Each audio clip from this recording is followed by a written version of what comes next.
Welcome back, welcome. It's another episode of New Meta Podcast. I realised that I opened the show by telling all the listeners something that they already know, which is the number of the episode, which, given they've probably just clicked on it on their feed or online or whatever, that's the piece of information they most recently learned, was the number of the episode, and I just repeat it back to them. So to counter that, this week we won't be telling any of the listeners any information whatsoever, because we'll be going over just our opinions on the heroes post 7.0. So what our thoughts are on the hero design of everything from Monkey King all the way to Marci, and doing a fun little tier list. Everyone likes a tier list. Also, if I stop speaking halfway through this episode, it's because I've probably fallen asleep, because we're recording a late episode because schedules had it so that either we do a late one tonight, or it would be a Marco-less pod or a Adam-less pod, and we couldn't be having that.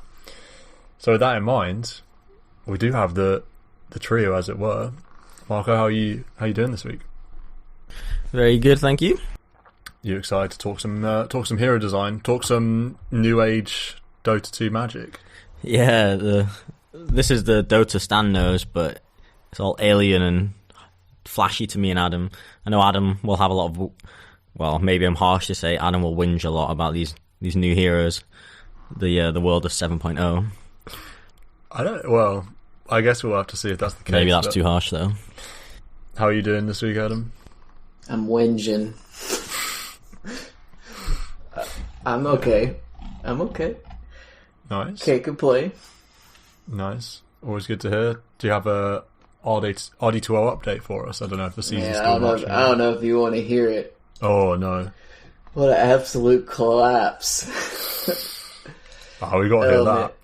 I mean, if you include the scrim week, we started out 7-1, and I think this is the last regular season. Okay, let's not include the scrim week, because that doesn't end up in the final standing. So we started out 5-1. We're going to end the season 8-8.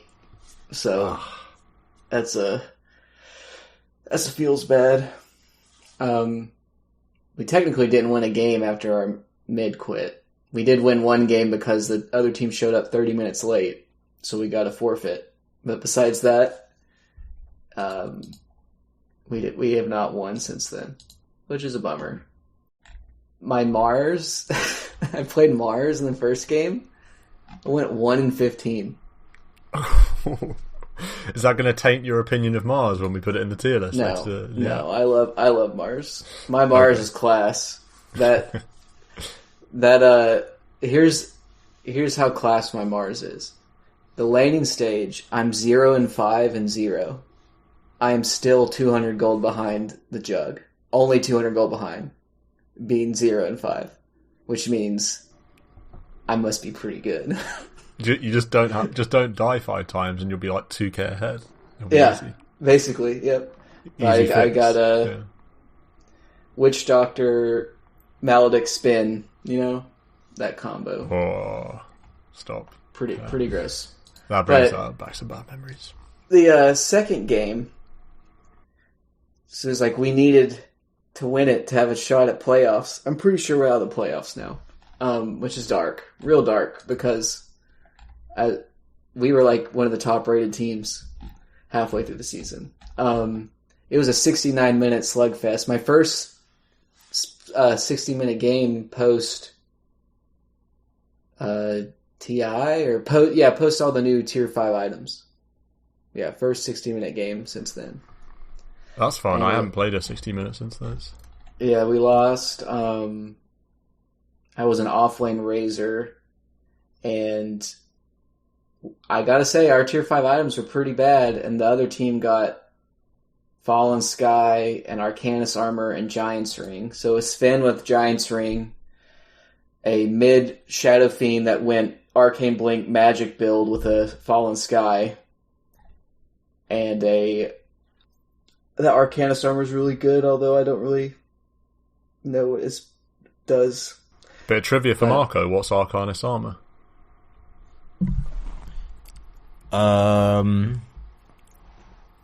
I had no idea. I'm cheating. I'm looking at the items. Yeah, Okay, I'll tell you. It gives 5 armor and 20 magic resist. But do you know the active and passives that it does? I can answer that for him. Are we talking about Dota 2 or like League or something? I know, right?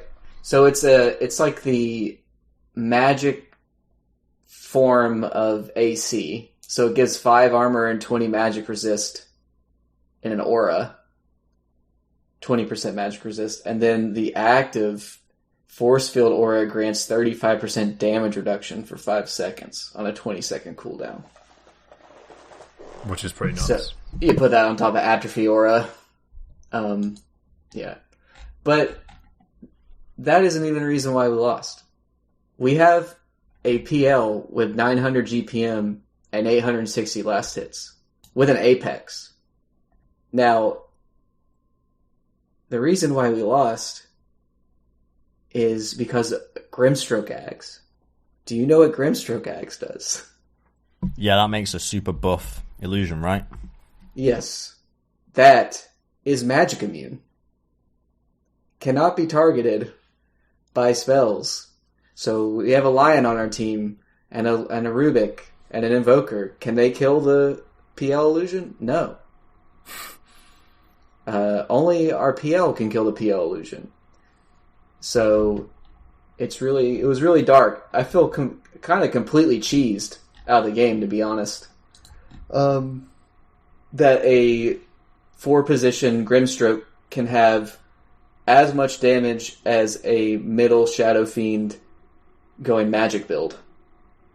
He had 64,000 damage on Grimstroke, all of it Dark Portrait. It just like destroyed our supports. Our supports are going Ghost Scepters. Like, Rubik's lifting himself away from this illusion that also spawns illusions because it's a PL. And it's crazy. It does like 2,000 damage to our mid Invoker. It's like, what?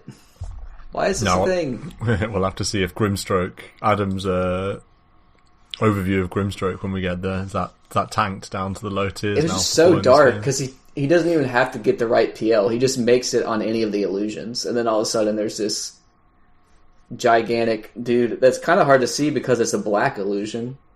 It's like kind of, it was dark times because we were like dealing with everything else. Double SF ultis, double arcane blinks, level 30 Sven, like that was all super manageable. It was this Grimstroke illusion that was uninteractable. Fun times. Well, always grateful for an RD2 update, even if it doesn't run into the playoffs, which is admittedly very, very sad. Marco, do you have any games to report? Anything you want to report back to the listeners from the past week? Nothing as dramatic as R2, DL, D2. Not enough Marci action. I need to play some more Marci because there's 3 positions I need to play her in, 1, 2, 3. So it's quite hard to get bored of it when there's so much variety. I did try a mid Marci. I think there's only the one game to report on. This mid Marci when kind of went wrong this game. We've got 45 deaths in 30 minutes. We had a PA Stan trying to click creeps. We got kind of rolled by this Viper and CK Quap lineup, so that was a bit rough. Marci does farm, she does hit creeps a bit slow, but I still believe in her.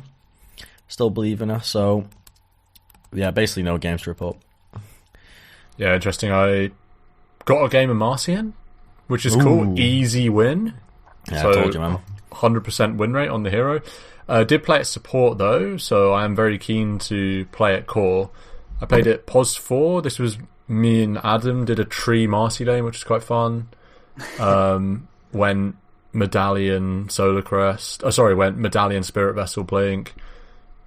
It was alright, it was pretty fun, but like I said, very keen to play it in a core role as well. And then following last week's shout of play some carry, played a couple of games of carry. One was that PA game, which didn't go particularly well. And then... Not your fault, Dan. Definitely not your fault. Right. Yeah, a tough game. And then I played a Luna.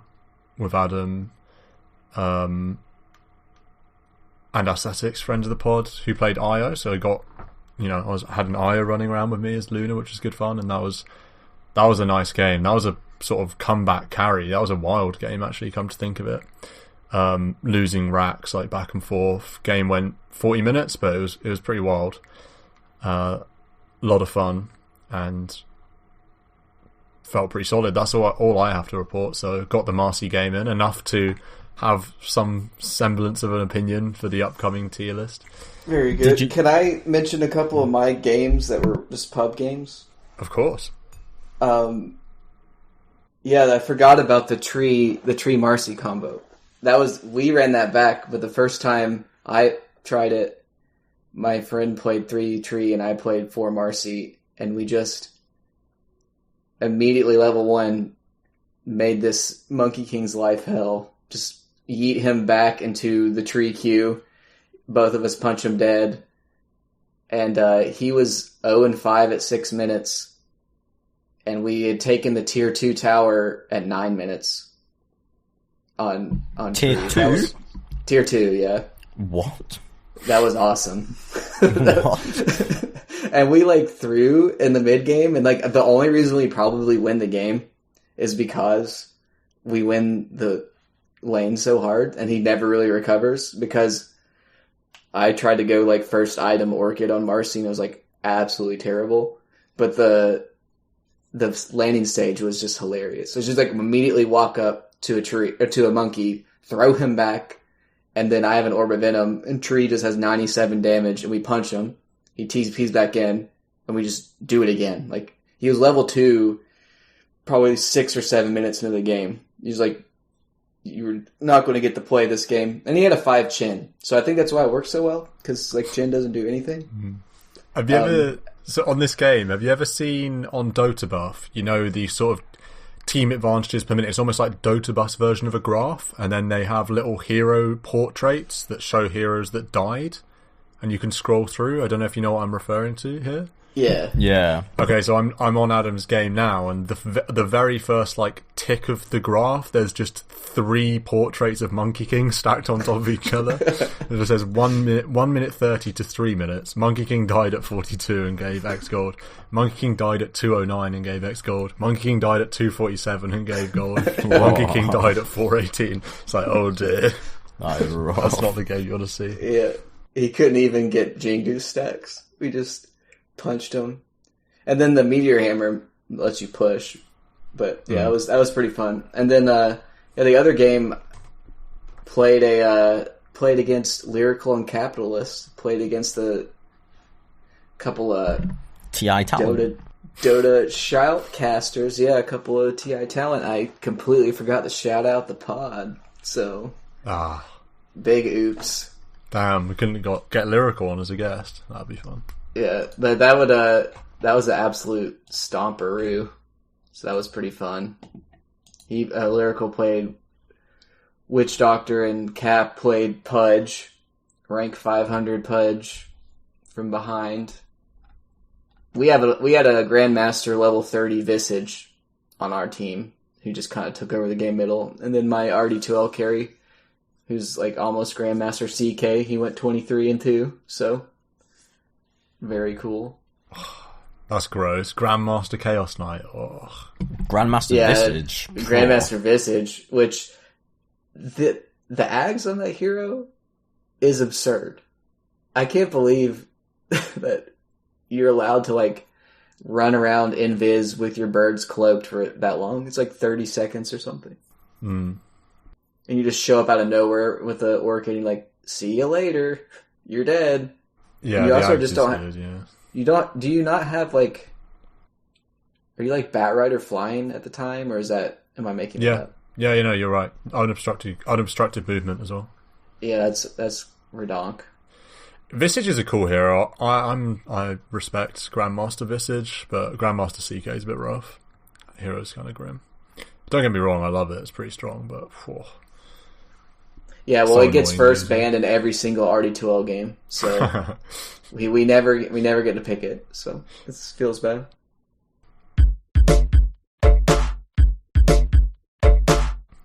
let's, without any further ado, jump to the topic, the main event, which is this tier list. And we had to, for the mental health of us and the listeners, decide in advance the tier system that we would be using, because we've done this in the past to much fanfare and controversial discussion, and we've reached a compromise of there will be 4 tiers. And the top tier is S tier. That's, we all are agreed there. And then, well, I refuse to mix letters and numbers. Adam didn't agree. We actually did 3 unique. Yeah, we did. We did 3 unique. Me and Adam weren't in agreement. No. Oh, really? I said tier 1 through 4 for the meme. Oh, Marco likes his tier S 1, 2, 3, which is just so weird. What? So that dark. Honestly, that is the common. That is the norm. I'm ready. And Stan did S, What do you A, B, mean it's the C. norm? It's not S, A, B, C, D. You're a tier 1 team or you're a tier S team. I'm ready to go to the grave over that. Whenever you see tier lists online.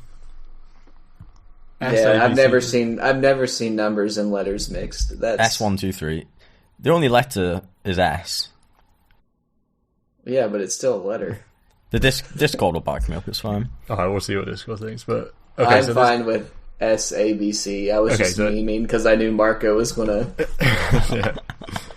Okay, well, the main thing is we've got 4 tiers, and anything Marco says I can translate, and vice versa. So all listeners should be covered.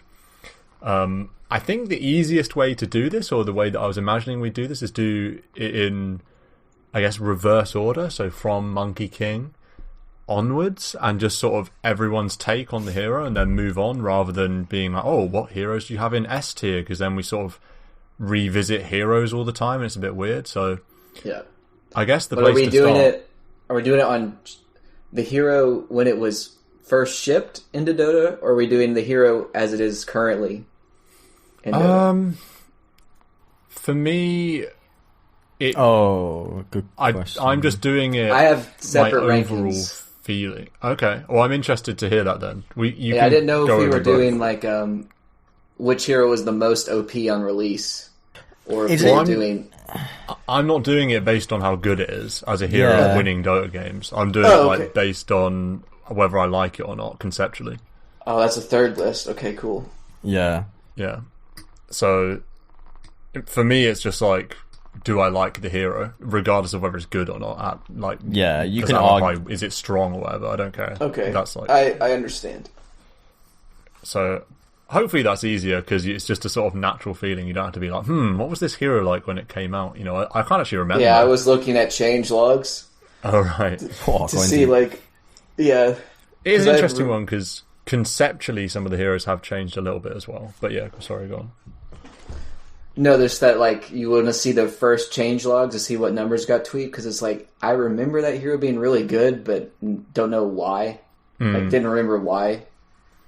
And then you see some of the number tweaks, and you're like, oh, okay. It's interesting to think of what heroes got toned up and what heroes got toned down, because some of the heroes got toned up.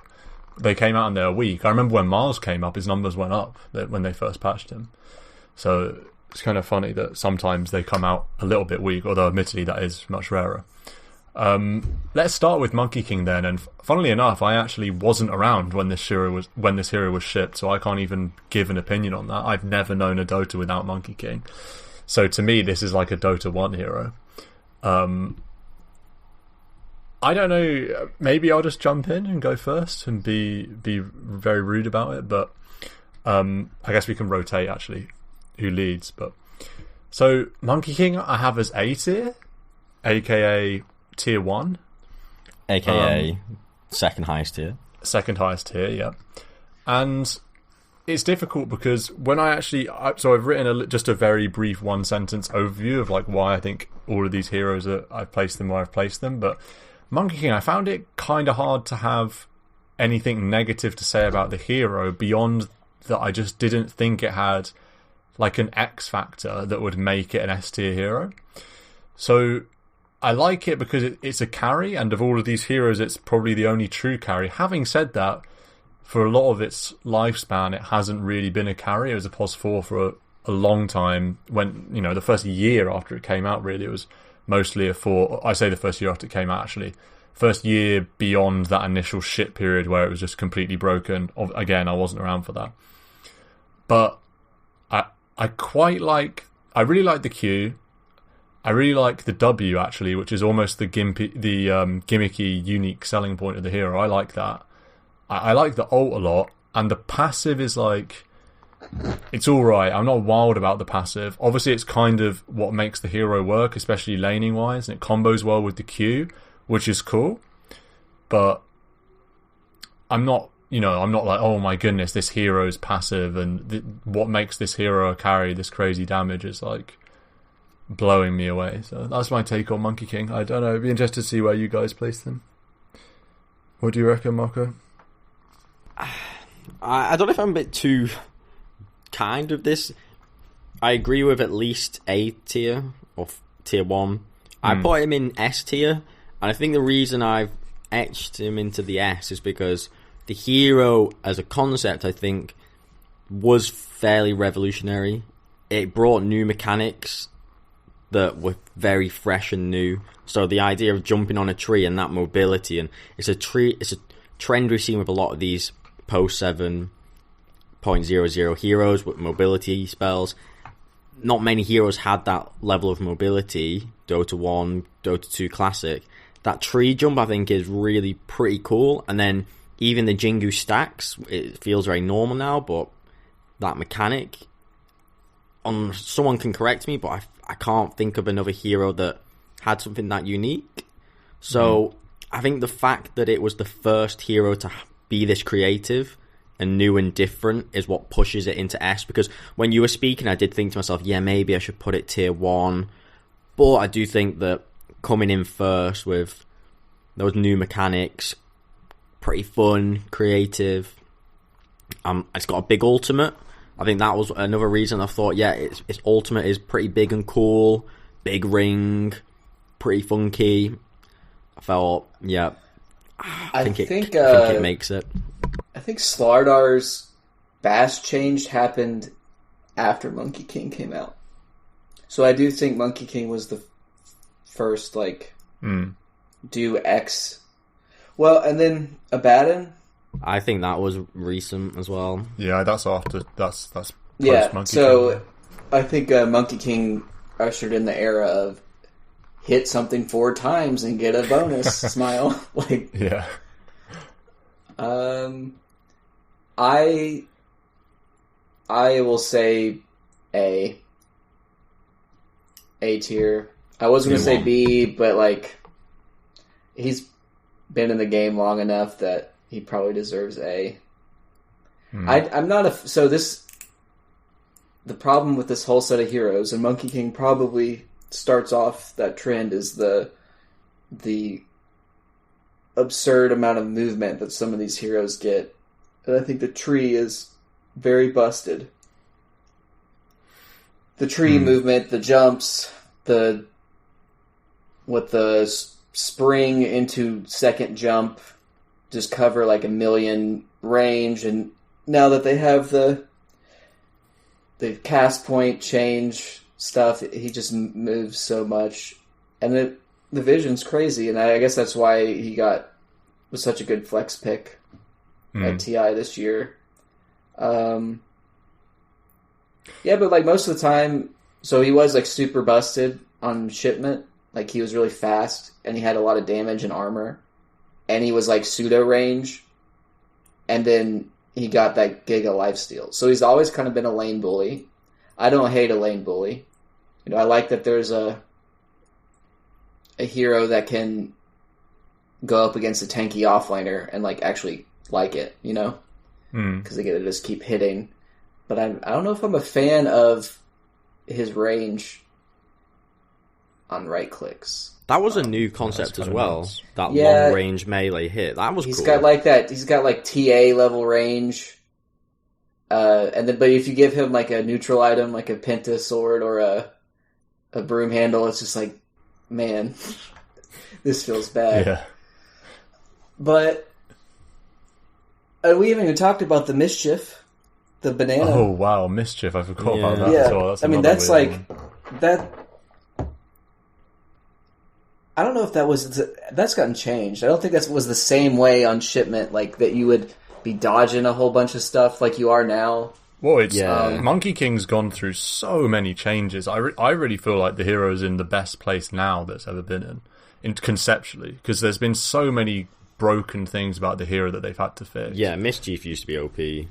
When you could dodge stars, I saw a change where his armor got changed from 0 to -3. I was like, oh my god. I mean, I remember the reason it was so good as a 4 is because they nerf hammered the vision that you get on when you're in a tree.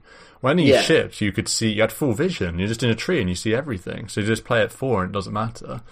Then they had to change the Wukong's commands having attack modifiers when you used to build Basher, and it was just stupid. And you just bash everything in a massive ring. They had to change that. And also the Mischief, they had to change that as well, so that it dodges the damage rather than the stun. So it's interesting. If you'd asked me at any point in the past about Monkey King, probably would be a bit lower, but now it's like, well, Marco, I agree with Marco, it's pushing that A, maybe even S. I've got it as the first hero in my A tier. He's very iconic. Also, his crit, like his Q did 200% crit at level 1, and they had to change that. They like nerfed it 40%. It's like a giga value point. But yeah, I think he's definitely earned a spot. So much so that I've played him 28 times since he's been shipped, which is nothing. Wow. Let's move on, because we've got quite a lot of we've got a surprisingly high number of heroes to get through, I suppose. 10. And the next hero on this list, I guess, is Dark Willow or Pango, because they came out together, didn't they, at the same time? Yep. So, Marco, you can take your pick of which one you want to lead with, and then we'll leave the other one for Adam to lead with once we've finished discussing this hero, so up to you. Happy to do the Pango. For me, firmly tier 3. So tier 3 is NA C tier. It's also C tier, the letter C. And the it's lowest also tier. Lowest tier, or the 4th tier. So there's a lot of personal hate against this hero.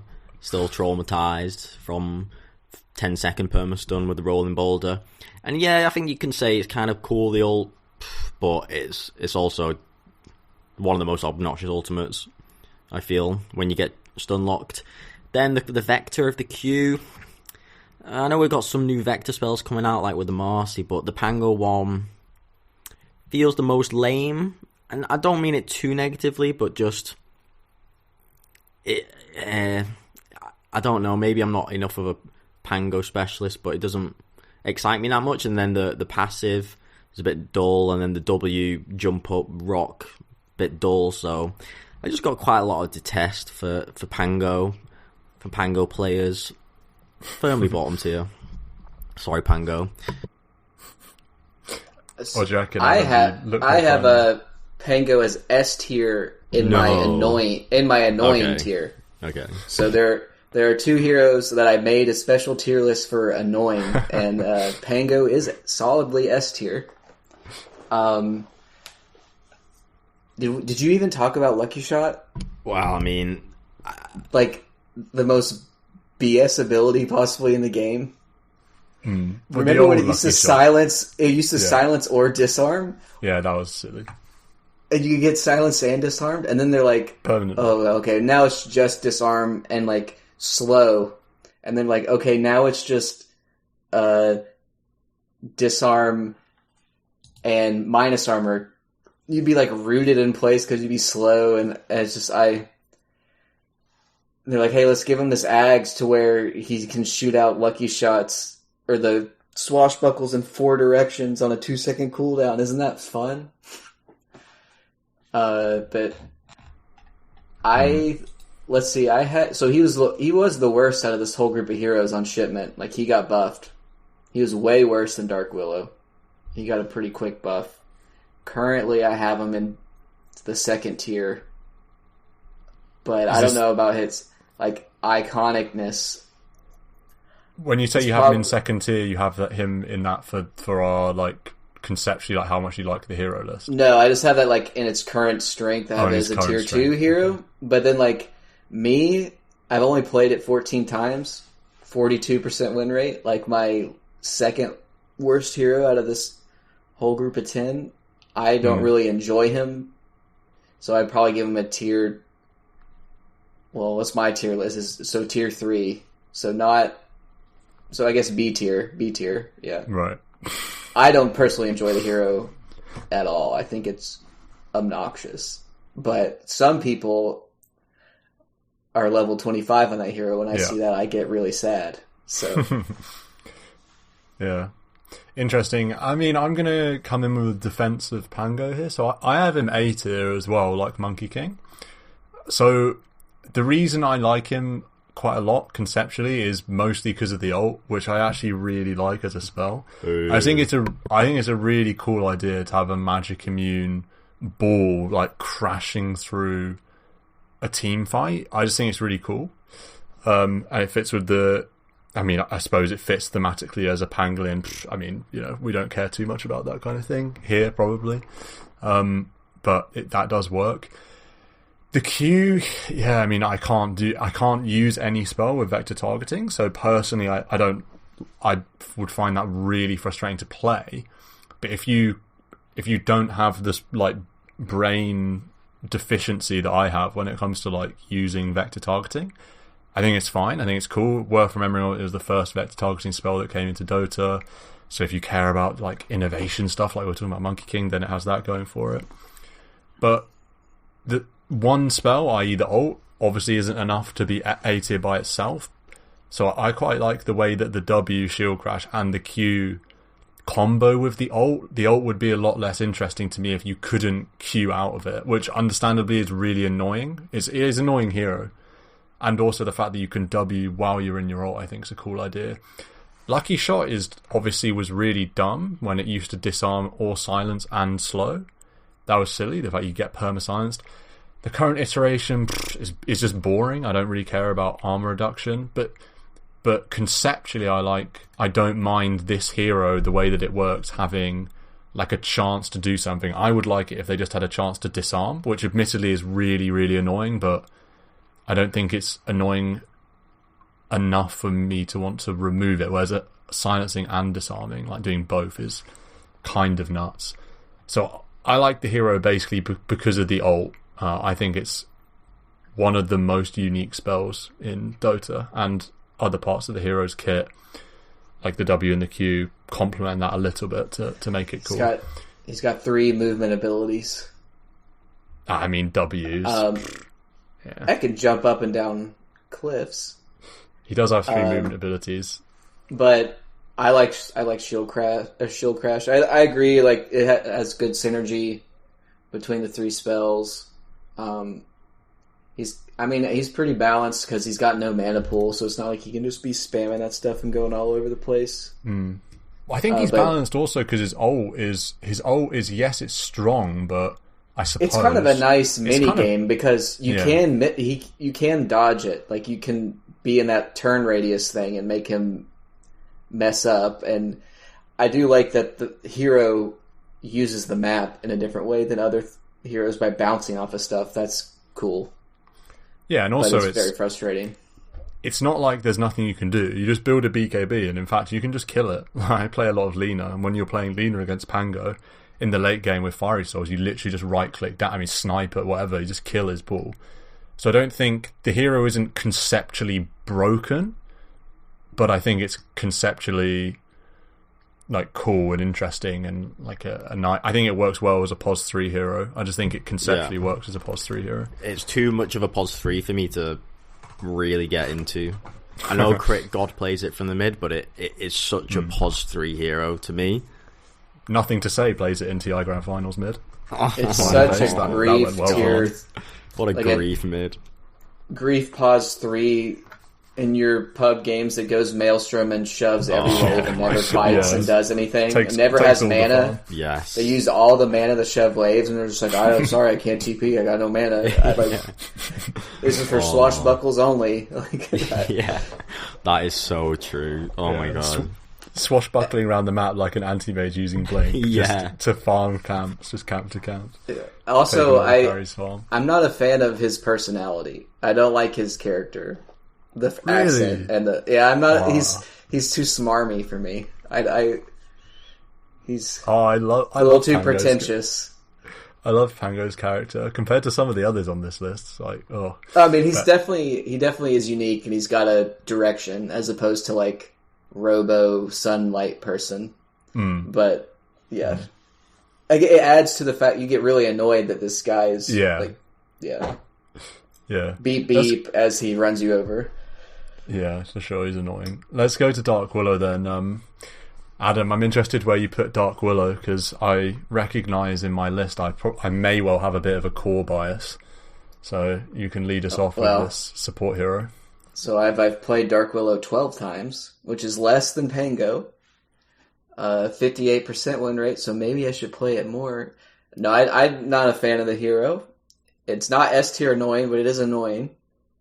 But it's very punishing because it dies to being sneezed on.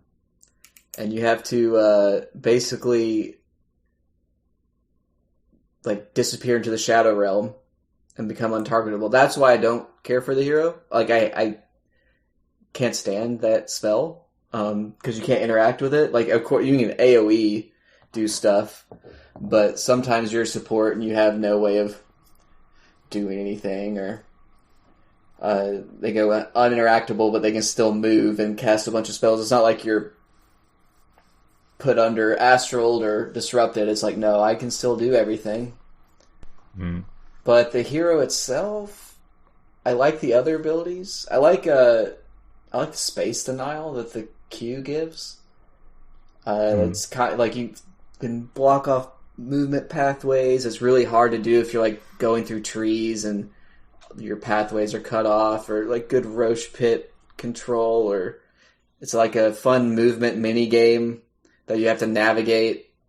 And then Curse Crown with the Shard definitely adds to that mini game.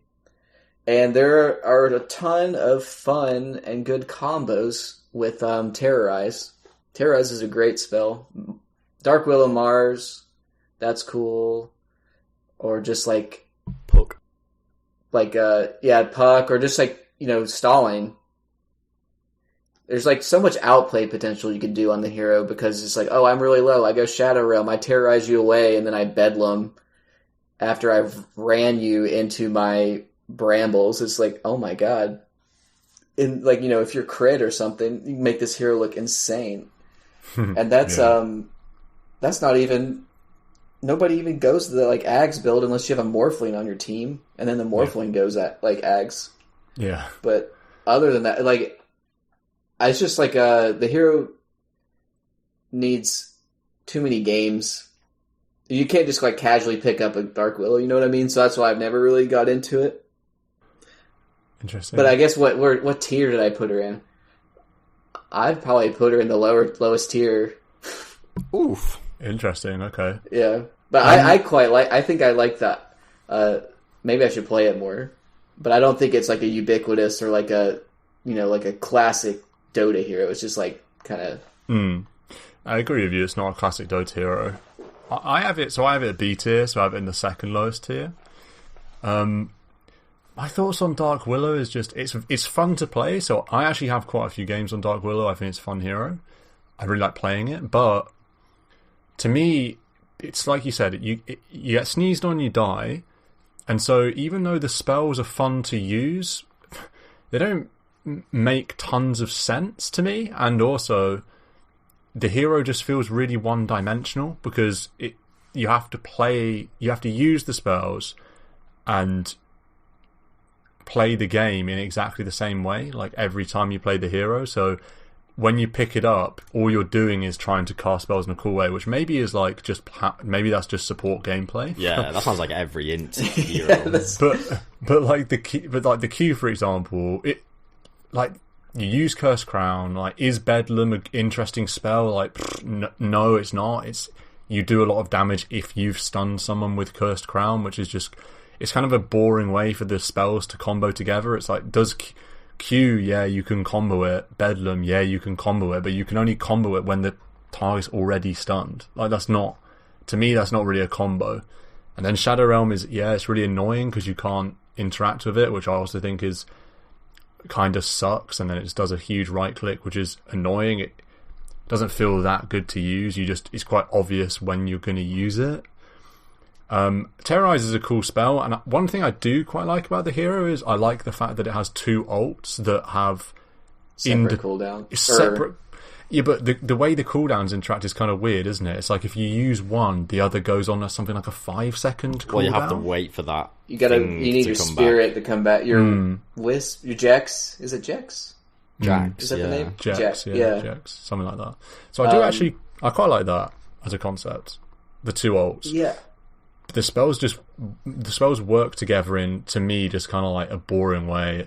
Like the Q, yeah, Space Denial, I guess, and it is like a mini game which is fun, I suppose. But for me, it's only a guaranteed stun it's the only guaranteed route if they're already stunned. So if they're not stunned, you're just throwing out a bramble maze and like hoping they walk into it. I think if you're good, you can get one bramble. What if what if it's when you cast it, they just start moving in another direction? The amount of time it takes to set up is totally not guaranteed at all. I think Crit would disagree. Casting code. So when I was looking at the change logs, because she was super good, she was way better than Pango on ship. Bedlam used to do 75 damage at level 1, like the attacks from the spirit, and they moved it down to 60. And they moved the cooldown from 20 at all levels to 40, 30, 20. So level 6 Dark Willow was going around every 20 seconds and just destroying people. This is so good. Yeah, I mean, the hero is pretty good just on a power level. We saw it get picked up in TI finals a fair bit. But I think Terrorize is almost like good enough. Like, you could give a hero like no other spells, and Terrorize is almost good enough. Terrorize is a cool spell, yeah. I'll give it that. What's your take on Dark Willow, Marco, wherever you put it? Just to clarify, what tier did you put it in, Stan? I put it in B tier, so that's tier 2. Okay, so... Not the lowest tier, the second lowest. Second lowest, okay. I think you're kind of overly harsh about the spell combo stuff. I think if you think of conventional int heroes like a Lion, Rasta, Jakiro, and you think about using the spells... They're way more one-dimensional, single target. That just has way less combo potential than someone like Willow. So I think that was kind of harsh. I put her in tier 1, which is the second highest tier. And I do... So there's there's no consensus. We have it in 3 different tiers. It's the only way that's possible. We just need to explain that it's the second of 4 tiers in which Dark Willow is in for Marco. We have it in second, third, and I had it in bottom. So I'd say there's no consensus. There's interesting consensus. Yeah, okay. I think I really like this. So you might say it's one-dimensional, but I really like the space creation element of the hero. I think that's so unique that she's got 3 spells: the Brambles, Curse Crown, AoE, and the Terrorize, all fixated around control, crowd control. I think that as a USP of a kit is really cool, and I think there's a high skill cap to the hero. I think because it is, you've got 5 spells, they are fairly mechanical, not easy to execute. I like that skill cap to it. And then, that's kind of it, really. It's not cool enough or it doesn't quite have the S factor, but I really do like its crowd control. You have 5 actives plus items, and then you have no health, so you have to actually be good. So I do like that part of the hero. But I can see how some people that's not what they want their gameplay experience to be, is to have 500 health and to just die to a jug spin or something like that, you know? Yeah. I think to realize the value of Willow is not straightforward. It's not like a lion where you button press your Hex Impale finger and it's very high impact. I think with a Willow it is a lot more nuanced, and it's hard to realize that value. So I think that is largely why I rate it as well. And then, like you say, the 2 ultimates is a cool design.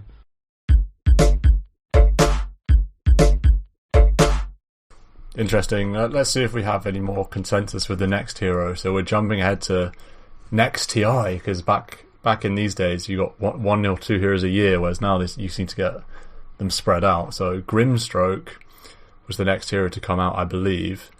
I guess it's my turn to lead on Grimstroke. So Grimstroke, so the tier I have him in is, I put him in B, but I kind of feel like maybe B plus. So maybe A, maybe B. He's like on that borderline.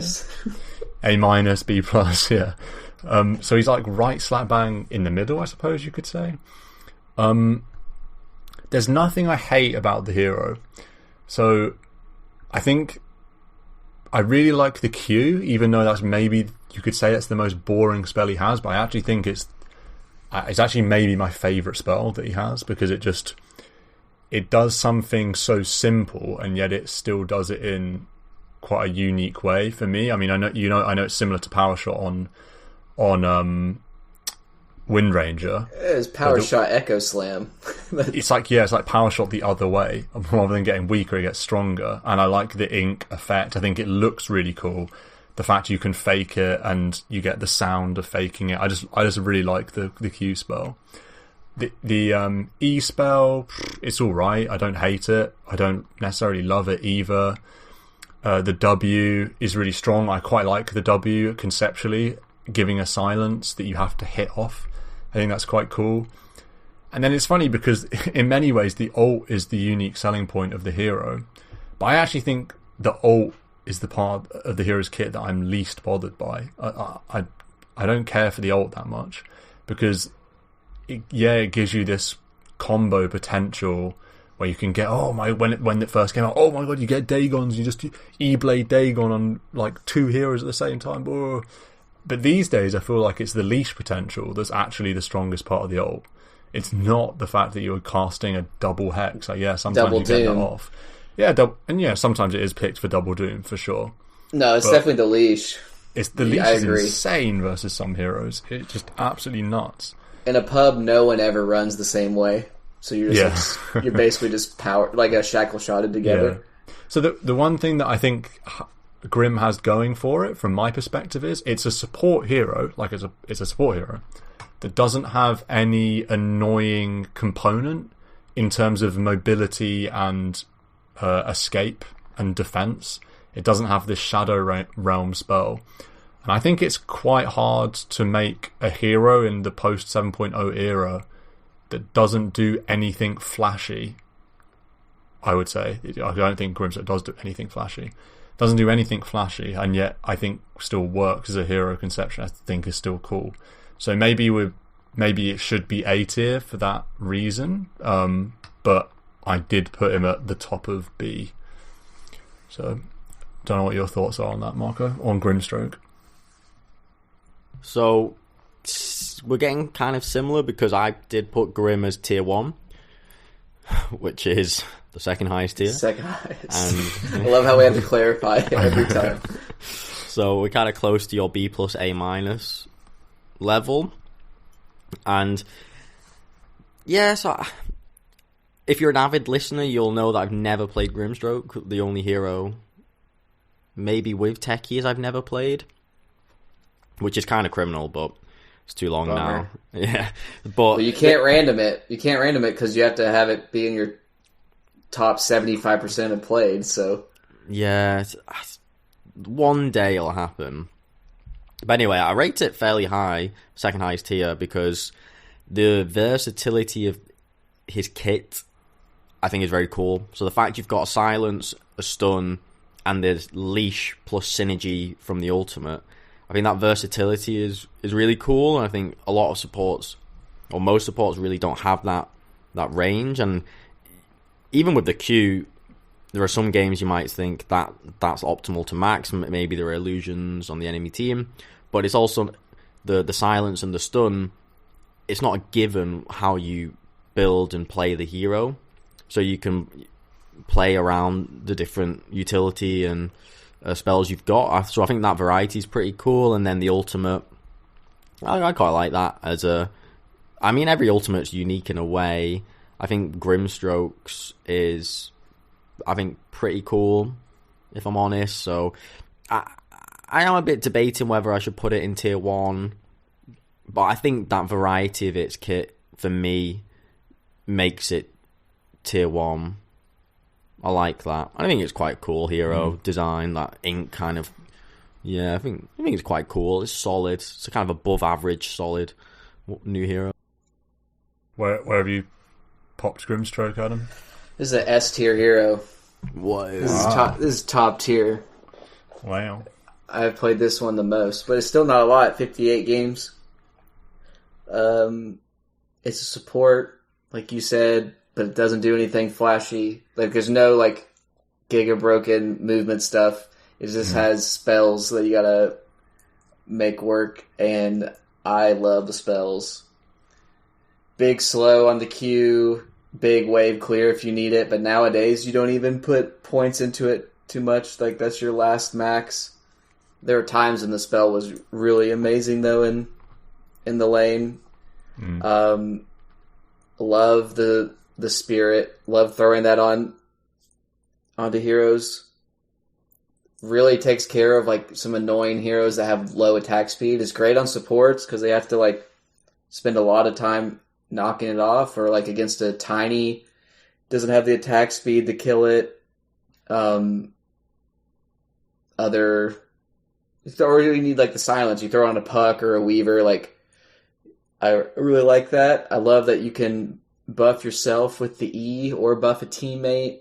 Get a little bit of move speed. The shard lets people heal up. A big stun, like a really long duration stun.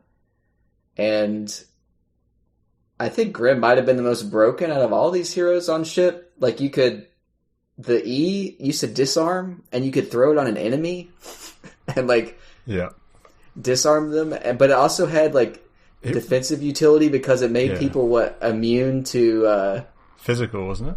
Yes, something like that. It disarmed them, but they were also immune to physical. They removed like all of that stuff because it was too good. Yeah, he was kind of like Oracle, but also did like so much more. And then like big combos with the ulti, that goes without saying. I'm surprised Marco's never played it because it's really good as a core. You can do the whole E-Blade thing. E-Blade somebody, and then they can't kill the spirit that's on them. Yeah. And it's big damage. Like, it's real big damage dealer if you go core.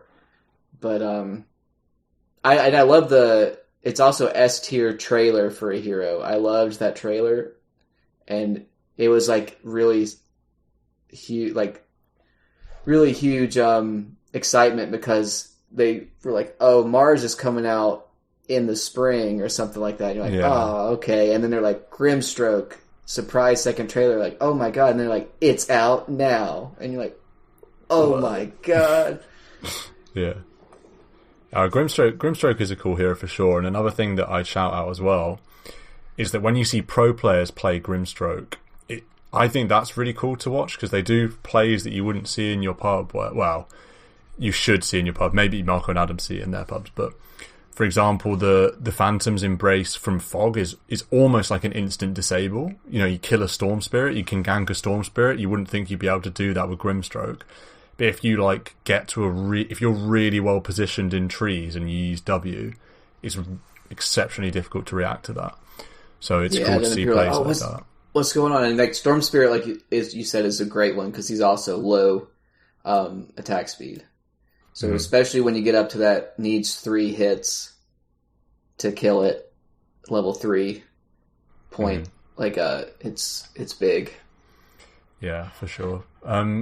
And also when he was shipped, let's not forget that he was huge. His model was gigantic, and then they had to make it smaller. It's like, what is this Japanese ghost? Like, he's bigger than Underlord. Yeah, I do remember that, actually. That's funny. I mean, I've seen like Reddit screenshots of these heroes, like Wind Ranger next to a Grimstroke. Like, what's going on? Marco, do you want to lead us away on Mars? I don't know if we'll get through all of these. I'm conscious of time, but we'll push on through Mars, I think, and maybe call it a day there. Come back to the next episode, but let's finish off with Mars. Yeah. So, albeit my most successful ranked hero out of this set of heroes for certain, Mars gets a pretty measly tier 2 position. So that's the second worst. No. Yeah, so this cannot be. Yeah, it's pretty harsh, but on reflection, Mars, at least now, so on release, its damage and numbers were beastly. You could smash any game. We've seen it with lots of new heroes. Numbers just too strong. Mars is a beast. Blah blah blah. Well, I mean, when it first came out, it was bad. Then they buffed it. Then it was okay. broken. So it had this. It had a period. It had a period, and it was the period when I played it in rank. So I can attest that I would be crushing games because the power was so strong. And then I can attest the same playstyle, the same games don't win because I'm no longer as strong and don't crush as hard, etc. So I definitely remember feeling the nerfs, but I also did feel the peak strength. Anyway, on reflection now, where the hero is, to me, it's an arena spear merchant. I think that it's got 2 spells which really aren't that pivotal. The Bulwark, man, I actually don't even know what his names are anymore. So you got the passive God's Rebuke. That's it, God's Rebuke. So you got the passive Bulwark, which, yeah, in some cases it's good when you're being attacked from the front, and okay, maybe one game out of a million you use outside of taking the tower multi-shot. Yeah, that multi-shot thing, I mean, 1 in a million games someone uses it well, okay. Like, it's so irrelevant. And yeah, it helps you lane a little bit better, naturally, but you don't know it's there. Then with the God's Rebuke, back in the day when he was a damage dealer, it was, yeah, powerful and strong and cool, but these days, okay, it helps set up your spear, perhaps. That's it. It's not really repositioning heroes. It's pretty bland, pretty basic. So Mars really is this big ult and a spear.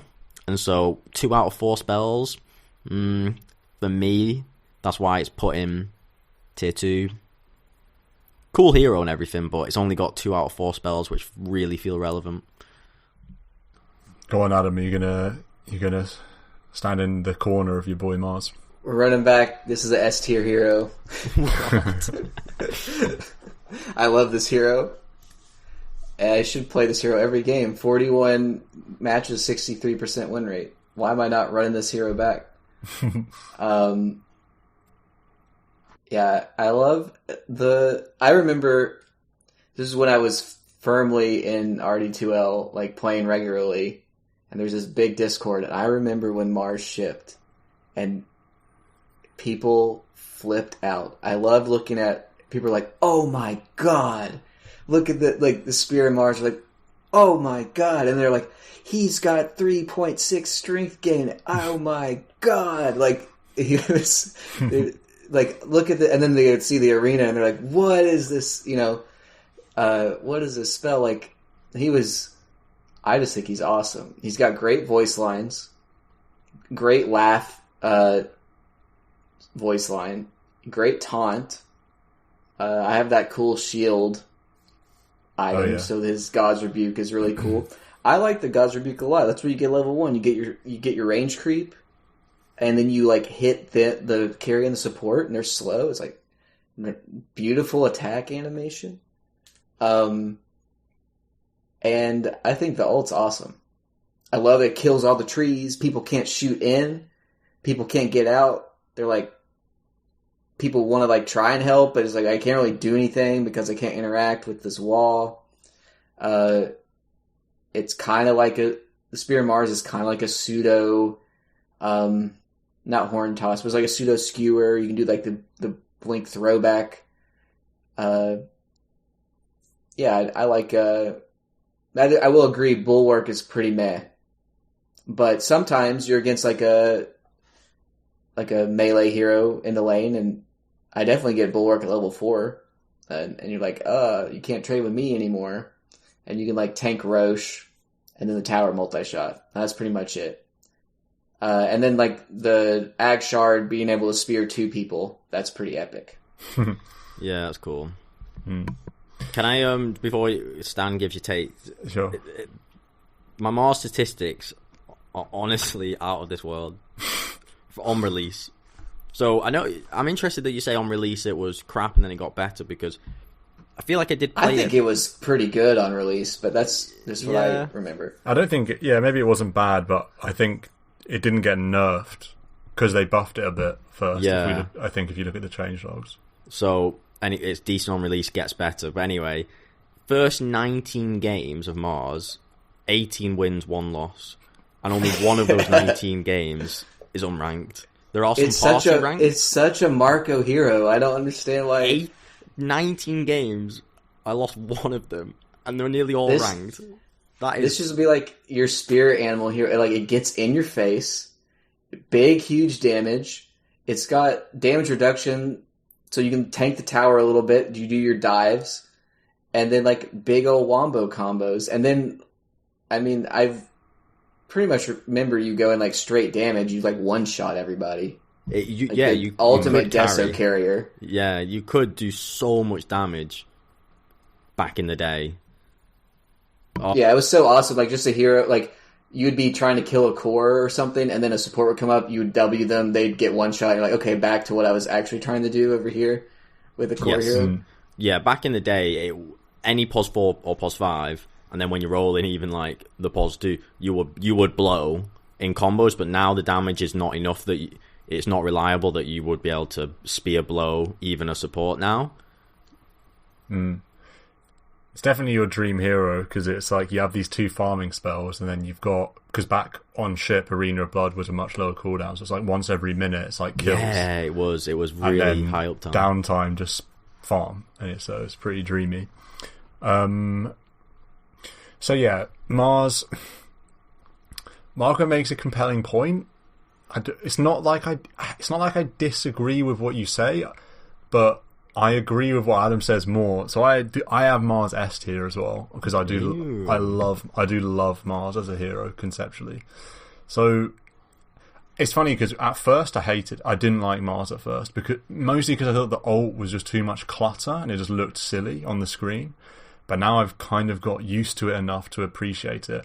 So what I really like about Mars, again, Bulwark, whatever. I don't hate it, but it's like, I don't really care. But to be honest, if Bulwark was some fancy thing that really changed the hero and what it does, I'd almost prefer it to go back to being a sort of forgettable passive that makes the hero tanky in some ways, but isn't some defining thing that it has.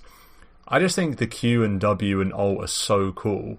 And what I like about the hero is the fact that the spells are cool by themselves, and that when you put them together, it's like they're even better. So the Q, I think, is an awesome spell. Skill shot, stun that you can do from melee or from range. Like, it's just really cool. You don't need the ult for it to be good. You just need to use it on a tree or like on a building. The W is so satisfying, just like a big like douche, big W. And I think doing a critical strike, which means it does have some scale potential. Maybe in unranked games it has more scale potential when you can do these funkier builds with damage, and I think the fact that it slows is cool as well, and obviously it's great for farming, which is nice. So I think the W is a very cool spell actually, and the ult and the Q and the W, it doesn't need to be said, like they combo so well together, and it's a cool spell, and that's a cool part of the hero that it has that as like an ultimate X factor. But the blink spear plays I think are really cool, the personality, the hero model, I like all of it, and it's sort of simple and yet works really well. And the Spear of Mars, I think, is just awesome. So I have Mars as S tier. So I had a question, but I think I answered it. But let's see, it might be a trivia. Is Arena of Blood the only spell that comes with its own theme song? I'm sure there should be some others. Oof, I'm not sure actually. Naga song, Siren. Oh, that's true. Okay, is that a song? Yeah, I guess that has to be a song because it's in the title of this ability, and I didn't think of that one. I thought of one. I thought of one other one that has music with it. Ah, interesting. I want to get it right. I can't think Legion of it. Commander another Duel. Yeah, it's nice, Legion Commander Duel. The drums has the drums, but then it's like, does Witch Doctor ult? Does that play sound, or is that just the? Are there bongos that? I think Witch Doctor counts, doesn't it? Yeah, but it's interesting, you know. Some heroes make it day or night when they use their spells. Mars is just like, hey, here's this Colosseum with with music. Yeah, that's a funny one.